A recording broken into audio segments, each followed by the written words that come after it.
彼らも頑張ってるんだね。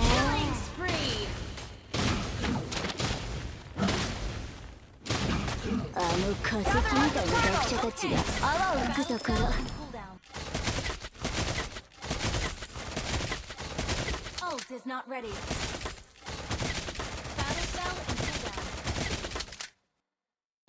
主人公になるには常に人一倍の努力が必要よ。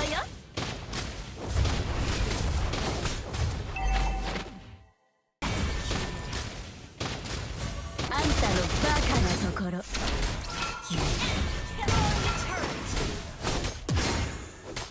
大丈夫。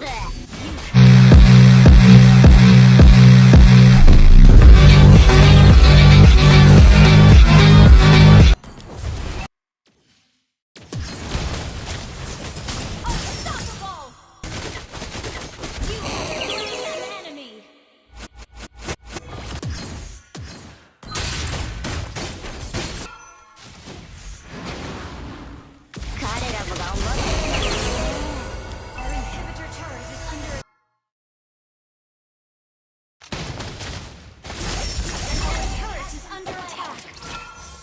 人類のためにやる。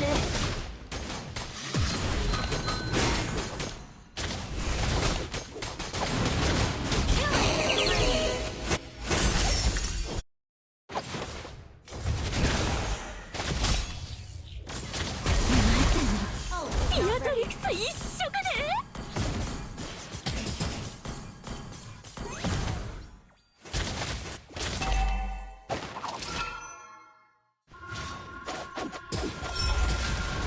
私は常に勝つから。